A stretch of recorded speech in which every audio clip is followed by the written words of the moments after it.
ధన్యవాదాలండి. ఓం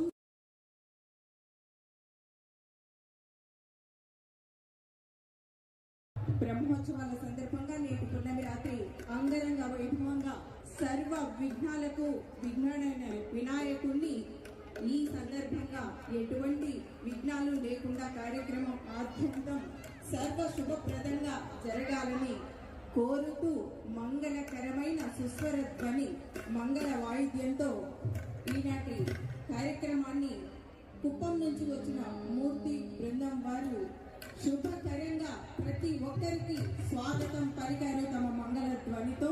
ధన్యవాదాలు మూర్తి గారు. తర్వాత ఈ అద్భుతమైన కార్యక్రమాన్ని ఇప్పుడు ఆలాపించడానికి వచ్చేశారు ఎస్వి సంగీత నృత్య కళాశాల ఆధ్యాత్మిక విద్యార్థి బృందం తిరుపతి వారు. మనకు భవ ఉపయోగించి అద్భుత వేద మంత్రం అని రామదాసు ఆనాడు అన్నాడు, రామ నీ నామం ఎంత రుచిరా అంటూ. మరి అంత అద్భుతమైన రామ నామం ఇంకా ఏమన్నాడంటే, జుంటి తేనెల కన్నా, పాల మిగడల కన్నా, చెరుకు గడల కన్నా, ద్రాక్ష జంబు ఫల రసాయన కన్నా, పాలు వెన్న మిగడలు కలిపిన పాలాన్నుల కన్నా, పాయసముల కన్నా ఎన్నో విధాలుగా రామనామం ఎంతో రుచి అని చెప్పారు. మరి మనము వినేద్దాం ఇప్పుడు. జై శ్రీరామ్.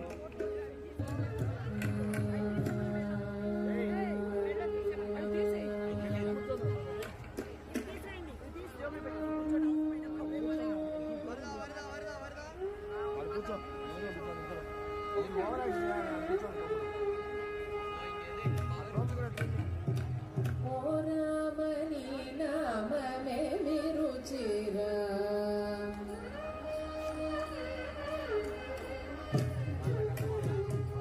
శ్రీ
బ్రహ్మోత్సవాల సందర్భంగా నేటి పున్నమి రాత్రి అంగరంగ వైభవంగా సర్వ విఘ్నాలకు విఘ్నుడైన వినాయకుడిని ఈ సందర్భంగా ఎటువంటి విఘ్నాలు లేకుండా కార్యక్రమం ఆద్యంతం సర్వ శుభప్రదంగా జరగాలని కోరుతూ మంగళకరమైన సుస్వర ధ్వని మంగళ వాయిద్యంతో ఈనాటి కార్యక్రమాన్ని కుప్పం నుంచి వచ్చిన మూర్తి బృందం వారు శుభకరంగా ప్రతి ఒక్కరికి స్వాగతం పలికారు తమ మంగళ ధ్వనితో.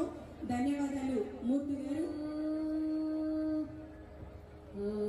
తర్వాత ఈ అద్భుతమైన కార్యక్రమాన్ని ఇప్పుడు ఆలాపించడానికి వచ్చేశారు ఎస్వి సంగీత నృత్య కళాశాల ఆధ్యాత్మిక విద్యార్థి బృందం తిరుపతి వారు. మనకు భవ జోడించి అద్భుత వేద మంత్రం అని రామదాసు ఆనాడు అన్నాడు, రామ నీ నామం ఎంత రుచిరా అంటూ.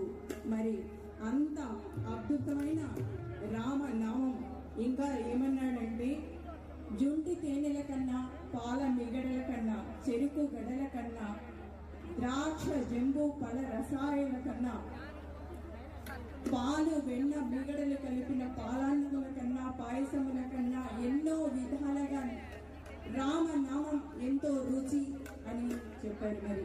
మరి మనము వినేద్దాం ఇప్పుడు. జై శ్రీరామ్.